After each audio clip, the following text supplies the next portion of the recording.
तर श्री स्वामी समर्थ. तर आज मी तुम्हाला माझा एक अनुभव सांगणार आहे. तर मी स्वामींची सेवा कधी आणि कशी सुरू केली.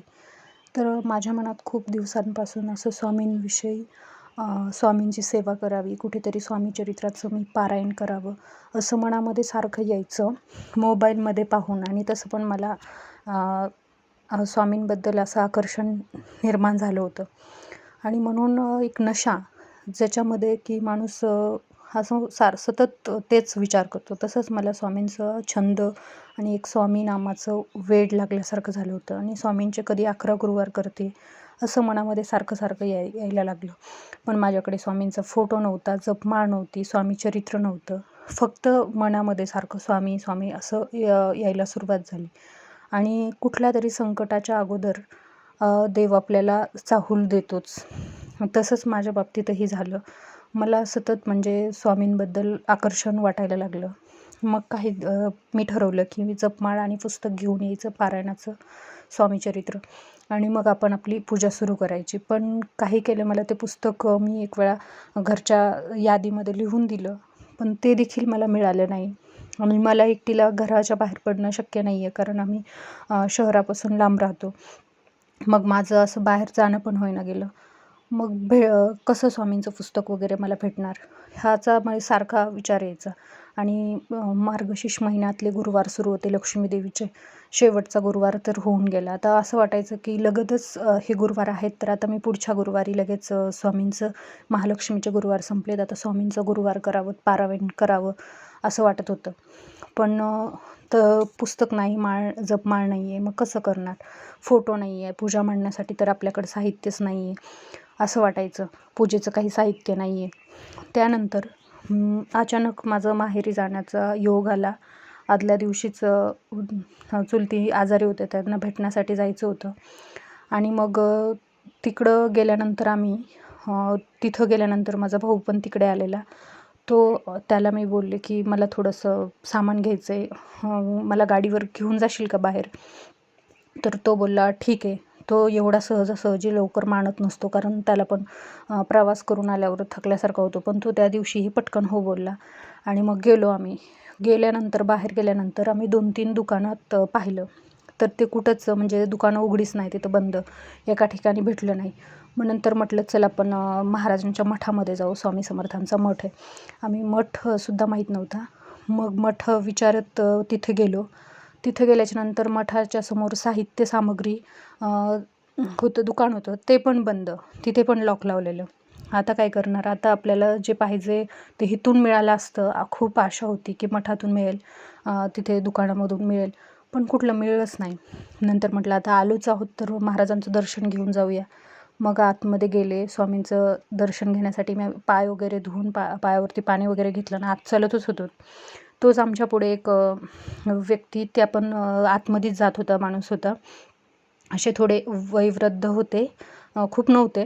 आणि मग ते जात होते. तर आम्ही काय केलं, आतमध्ये गेलो, स्वामींचं दर्शन वगैरे घेतलं. 5-10 मिनिट मी मठामध्ये टेकले. आणि नंतर मी म्हटलं, तिथं एक बाबा जप करत होते. मी थोड्या वेळ त्यांना गेले आणि बाजूला म्हटलं ते दुकान कधी उघडेल, मला पुस्तकं ते हवं होतं, जपमाळ ते घ्यायची होती, माझी इच्छा आहे पारायण करण्याची. तर ते बोलले ते तर 5 वाजता उघडेल, आरतीच्या टायमिंग.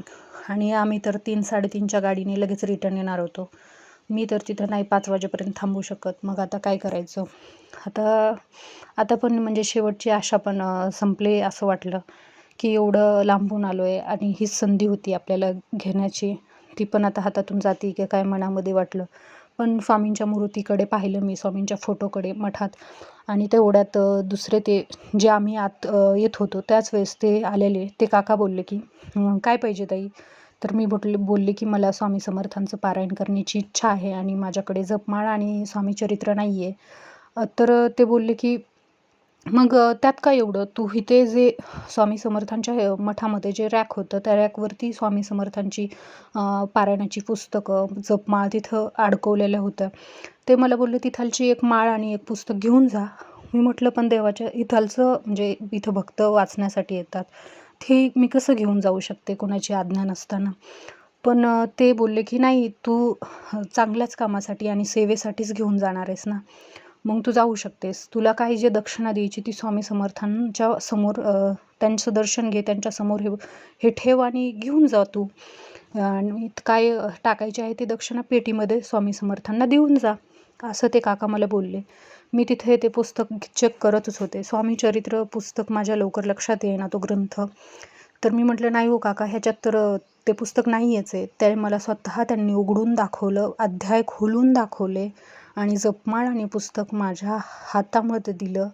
आणि मी ते पुस्तक हातामध्ये घेतल्यानंतर मी स्वामी समोर त्या गेले, त्यांचं दर्शन वगैरे घेतलं आणि जी दक्षिणा होती ती मी महाराजांच्या पेटीमध्ये टाकली आणि म्हटलं आता त्या काकांना पण धन्यवाद बोलावं की त्यांच्यामुळे माझं हे इच्छा पूर्ण होती आहे. पण तेवढ्यात ते काका तिथून निघून गेले होते. म्हणजे स्वामींचीच अशी इच्छा होती की मीच त्यांची सेवा करावी.